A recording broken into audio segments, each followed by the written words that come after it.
ሱናችን ለመሄድ የኔን ሱናና የሰለፎች ሱና ተከተሉ። ስለዚህ ሙስሊሞች የምንከተለው የትኛው ከተባለ የነቢያችን ሱናና የሷሃቦችን ሱና የምንከተለው 4 ነጥብ። ከዚህ ውጭ ያሉ መንፍቅናዎች አሉ። አዎ ተወግዟል። ሁሉ መንፍቅናዎች ተወግዟል። እኛ ሙስሊሞች ግን በትክክለኛው መንገድ በሰለፎች መንገድ እንዲሁም በቁርአንና በሐዲስ የቆምን ቀጥተኛ መንገድ ላይ ያለን። ከውጭ ግን ያሉ መንፍቅናዎች አሉ። እነሱ ደግሞ ተወግዟል።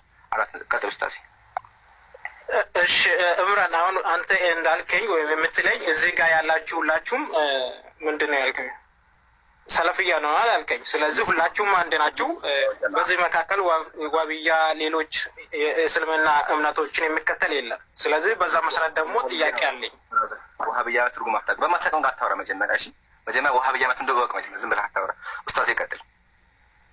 አዎ አይ ችግር የለውም። እውነት መነጋገር ከፈለክ እሱንም እንነጋገራለን። አህበሽ ምንድን ነው የሚለውን ነገር ማወቅ ከፈለክ የሊባኖስ ላይ እንዴት እንደተጀመረ አጀማመሩ ምናምን ልነግርህ እችላለሁ። እሱ አይደለም አሁን ነጥቡ፣ ስለ እሱ ሳይሆን አሁን ይሄ እንደዚህ አይነት ነገሮች ትራቻ አንተን በሚመጥን መልኩ ብትዋይ እንትኑ በጣም ሰፋ ያለ ነገር ስለሆነ አጥና። እሱንም ራሱ ወደፊት ከኛ ጋር ለመዋየት ስለ አቂዳ ምንድን ነው እንደገና ደግሞ ምንድን ነው መንሃጅ ምንድን ነው የሚለው ነገር በደንብ ስታጠና ያኔ እንትን ትላለህ። አሁን ገና አንተ የራስን እምነትን በጠንቀቅ የማታውቅ እስልምና ጋር ያለውን የአቂዳ ልዩነት ምንድን ነው የሚለው ነገር የፊቂ ልዩነት ምንድን ነው መዛሀቦች ምንድን ናቸው የሚለውን ጊዜ ይፈልጋል። አንድ ነገር ዝም ብሎ የሆነ ስሜታዊ የሆነ የምትናገርበት ነገር አለ። ወይም ጥራዝ ነጠቅ እውቀት ሳይሆን ጥራዝ ጠለቅ የሆነ እውቀት ያስፈልጋል ማለት ፈልጌ ነው።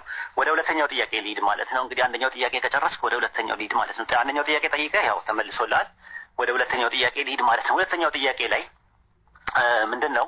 እሺ ግን ጥያቄን አልጠየኩም። ምክንያቱም ጠይቄያችሁ እምነታችሁ የትኛው ነው እስልምና ላይ ያላችሁ በእስልምና ላይ የትኛው ፍርድ ላይ ናችሁ ያላችሁ ብዬ ጥያቄን ለማቅረብ ነበር። አህለ ሱና ወልጀማ ማለት ከሰለፎች ቀደምት ሰለፎች የተከተሉትን ሰለፍያ ነው። ራሱ ቀደምት ሰለፎች የተከተሉት የነበረውን ብዬ ነግሬሃለሁ። መናጃችን ሰለፊያዎች ናቸው። እዚህ 830ዎቹ ሙስሊሞች ከሆናችሁ ሰለፊያዎች ናቸው። እሺ አንዳንድ ያሳየዋል ከፈለክ አንዳንድ ያሳየዋል። እዚህ ጋር እዚህ አንዳንድ ያሳየዋል። አንዳንድ ያሳየው ያው ሰለፊያ የሆናችሁ አህለ ሱና ወልጀማ ሱኒ ነን ያው ሱኒ ነን ያው ከፈለክ ነቢዩን ተከታይ ማለት ነው። እሺ ወልጀማ ማለት ሱኒ ነን። ያ ራፊዳ የምትለው ኢትዮጵያ ውስጥ የለም። ራሱ ራፊዳ ያለው ወደ ኢራን ምናምን አካባቢ ላይ ነው። ሊባኖስ ምናምን ሂድና እነሱን ፈልጋቸው።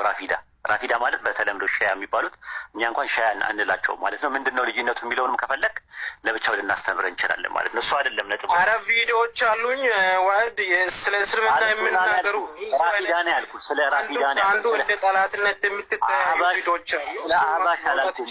አሁንም ይኸውልህ ጥንቃቄ ማድረግ አለብህ። አሁን ማታውቀውን ነገር ነው። እኔ ራፊዳ ነው ያልኩ። ራፊዳ ኢትዮጵያ ውስጥ የለም ነው ያልኩ። በደንብ አዳምጥ። ጆሮን የሚበላ ከሆነ አላውቅም። ራፊዳ ኢትዮጵያ ውስጥም የለም ሲጀመር ጀምሮ ነው ያልኩ። ስለ አህባሽ አይደለም ያልኩ። አህባሽ ከሆነ ሌላ ጉዳይ ነው፣ ሌላ ራሱን የቻለ ነገር ነው። እኔ ጠየቅኩ ያለሁት ኢትዮጵያ ውስጥ ራፊዳ የለም፣ ሰምቼም አላውቅም። እኔ አንድ ሰው እንኳን የለም ራሱ ራፊዳ። የሆነ ልጅ ነበረ እኔ የማውቀው እዚህ ምንድን ነው ቴሌግራም ላይ ነበረ። እንደውም ዝም ብሎ ለሙድ ለመያዝ ብሎ ጀምሮ በኋላ ላይ ተውብቶ ወይም ንስሐ ገብቶ ወደ አላህ ተመልሷል። የማውቀው አንድ ሰው እሱንም የሆነ ሀገር ሄዶ ለሙድ ብሎ ኩዌት ነው ምናምን ነገር ሄዶ ለሙድ ብሎ የሆነ ሰዓት ላይ እንደያዘው አውቃለሁ። አሁን ነጥብህን ተውና እሱ ጋር ተውና ወደ ጥያቄ ግባ። ራሱ በአንድ አምላክ አስተምሮት ላይ ያለንን ትምህርት ይሄ ነገር ትክክል አይደለም ብለህ የምታምንበትን ቁርአንና ሐዲስ ላይ አምጣና ሞግተን። እሺ አይ ወደ ሁለተኛ ጥያቄ ቀጥልና ያው እሺ ዮሐንስ